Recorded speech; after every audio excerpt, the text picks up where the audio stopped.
If you want to guarantee radiance and transparency in your watercolour, just use transparent colours. I'm going to paint these plums with transparent yellows, transparent reds, transparent blues. Let's start with the lightest hues, the yellows. Because they're rounded forms, I'm going to wet the paper to help encourage a nice gentle grading of the plum. And I'm going to use aureolin for the middle plum there, because that plum to me is a cooler yellow. And the two transparent yellows that I'm using, aureolin and Indian yellow, one is a cool yellow. This is the aureolin, the cool yellow. And the Indian yellow is the warm yellow. Warm just means it's veering towards red, and cool means it's veering in the direction of blue. So for a yellow, it's going towards green. And I can take these yellows under any of the green leaves behind, because blue and yellow equals green. And in fact, they can go under any of the darks, because red, yellow and blue make blacks and browns. Now before these two dry, I want to run in darker and more greeny colour into this one. So I'm going to use two transparent reds. So I've got permanent rose, and I'm going to use quinacridone red. Quinacridone red is this gorgeous colour here. Look at this. The name indicates that it's a carbon colour. Back in the, well, I think from the 20s, the paint industry discovered the use of breaking down the black of coal tar into its constituent colours, and out of it we have all these wonderful names like quinacridone red, indanthrene blue, perylene green, all these gorgeous names that indicate that they come from carbon, and all the carbon colours are transparent. So if you've got a nice long name like quinacridone, not things like viridian, those are old-fashioned colours, but the modern colours, quinacridone, perylene, that means that they are transparent. I can put more of the Indian yellow into this lovely glowing plum to increase its colour. And because it's transparent, it just keeps the glow. And I brush the colour on quite gently. It's a very gentle movement. I'm just sort of caressing the paper with my brush, because already it's damp from the wash underneath. And so as I put the colour in, so it will mingle with the colours underneath and create the radiance. I'm putting a little bit of Prussian blue in here now to give the greenness of this central plum. And where your colours are in shadow, or where your subject is in shadow, you can let the colours blend. That's the beauty of watercolour, is that in the shadow the colours can blend, creating other beautiful combinations. Because the alizarin crimson is a deeper, darker red than the quinacridone, where the plum is turned away in shadow, I'm using more of that red to help create the tonal value. Where this plum is darker than the one in front, I'm bringing the alizarin crimson quite strong behind it. And just before these plums dry, just dropping in these lovely, lovely little marks. It's probably a disease, but they look lovely, don't they? And by dropping them in just before they dry, they stay soft.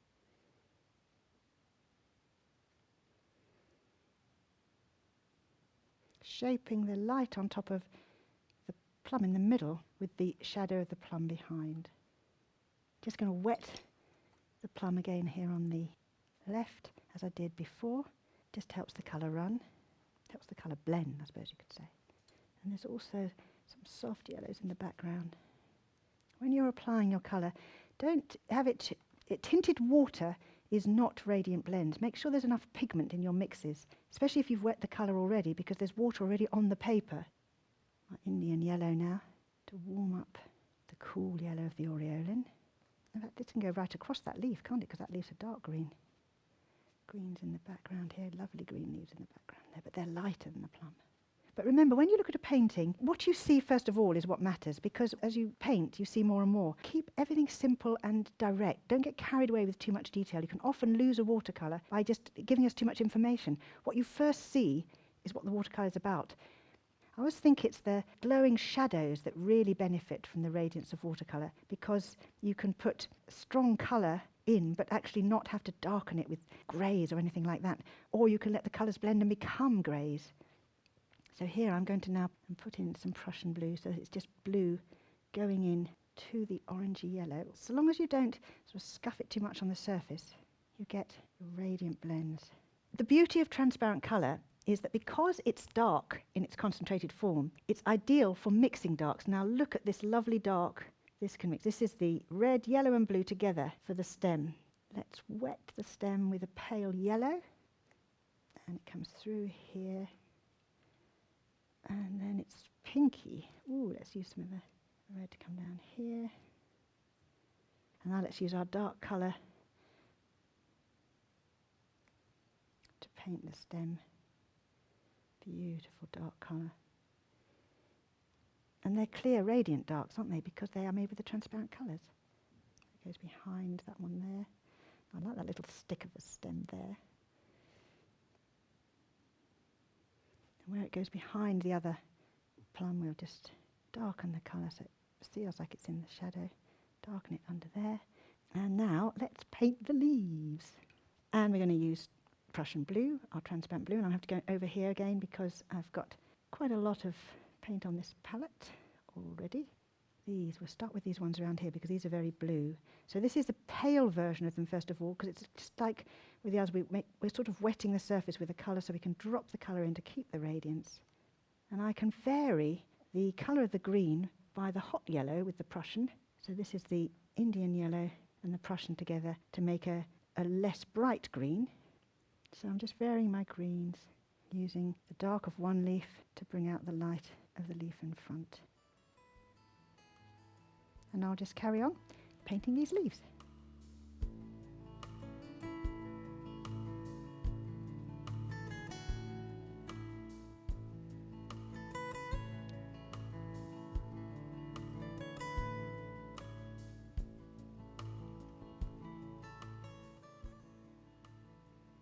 And then I'm just going to tint a little bit of warmth on there, but otherwise I think we have maintained our radiance, several layers of colour, and caught the delightful sort of glow of these plums. I can hear you thinking, well, I always want my paintings to be radiant and transparent, so why do I need opaques? Let me show you why in this next painting of red apples. For a starter, one of our brightest reds is cadmium red, and cadmium red, like cadmium yellow, is opaque. Let's start by wetting the paper as we did with the plums so that we get a nice run, and we're going to start with cadmium red. Now cadmium red is an opaque colour, so we know we don't want to make it too layered. We want to keep it in one layer so that we keep its brightness and vibrancy and don't let it get heavy and too opaque. Let's bring it in from the darkest side and let the water take it. And we're going to go apple by apple using different reds so we can see the different qualities of opaque and transparent red.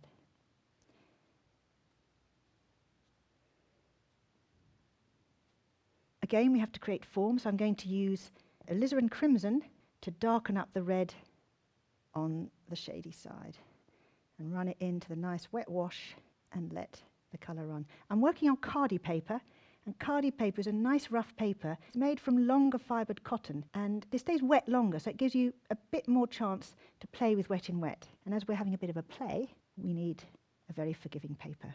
I'm going to show you first of all, oh, hang on, what I was going to do, I just wanted to put these colours down the side here so you can compare easily. Let's put the cadmium red and let's label it so we know what we're using there. Right, we're going to start by putting a little bit of Indian yellow into this red to get that yellow glow. Now, we know that that would maintain transparency, but let's look at what it does. We put it in here. Well, it doesn't have any effect, does it? Because it's transparent. Can you see? Well, if I put it in really dense, it will have, because it'll start to go opaque. It's not going in. It's not turning it yellow. Now, let me show you the opaque. Now, if I put my cadmium yellow in, now look, that actually overtakes the red, doesn't it? You can see it. So it's actually overpowering the red and making it yellower. Let's drop some in on the side here. See, it's actually, look, it's obliterated. It's not red under there anymore, is it? So let's do that again without faffing around with different colours here. And let's do it here. And this time, let's use a transparent red. Let's use quinacridone red. And we'll wet the shape of the apple again. Leave a nice highlight.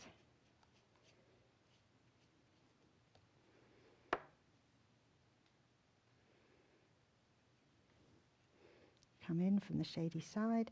And you'll actually notice that if you can replay your DVD, the transparent colours run a bit faster than the opaque colours, because the opaque colours are heavier, so they run a little bit slower.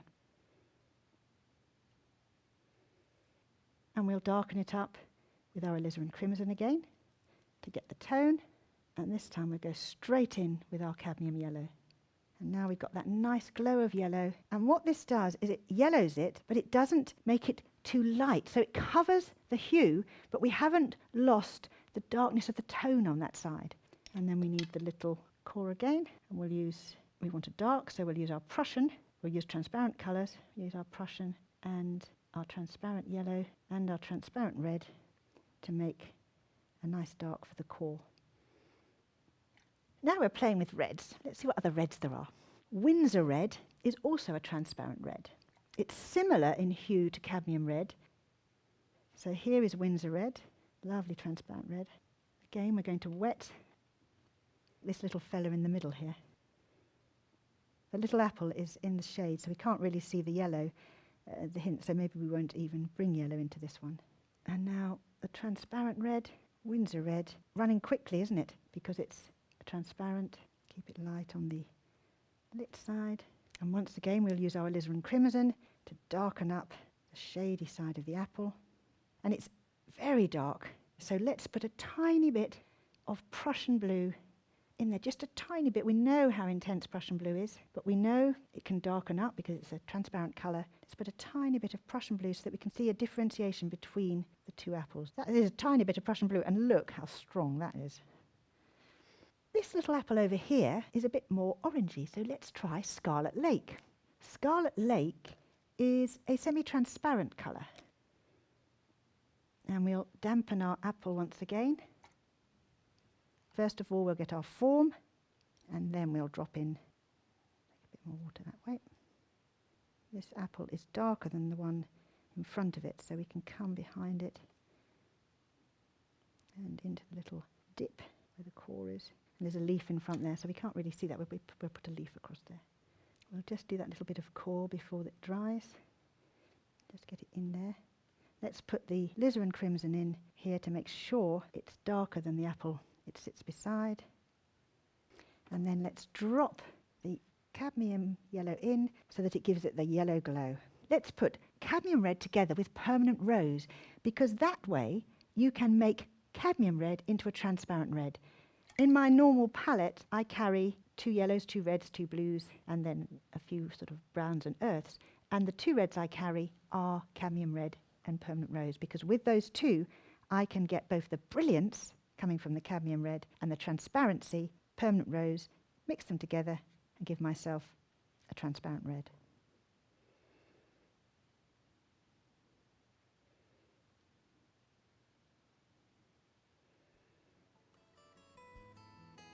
Now we're going to set the apples in the tree. Watch me while I paint the leaves.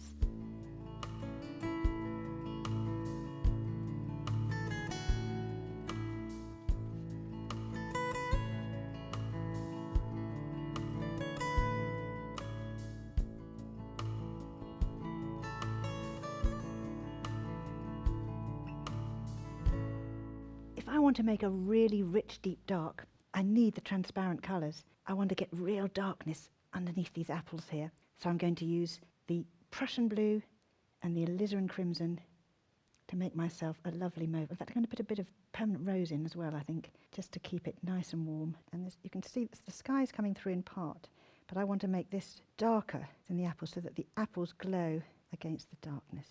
And maybe just a balancing dark up here. And we just need to bring out that light of this one here against dark. You want to bring out your lights, contrast them with darks. And let's just take the dark glow across so that the shadow of that one becomes part of the background. And just strengthen up the dark here so to get that really glowing.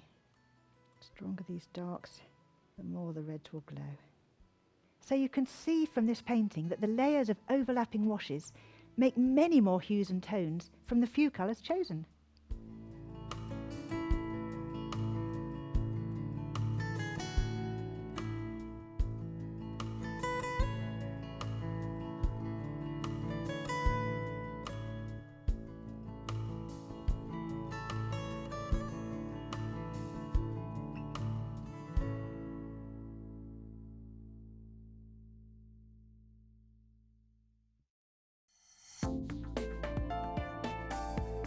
now available to buy. Try these techniques at home whenever you wish. The extended DVD of today's workshop and the book that accompanies this series are now available from the Painting and Drawing channel. For further information and to order your copy, go to www.paintingdrawingchannel.com.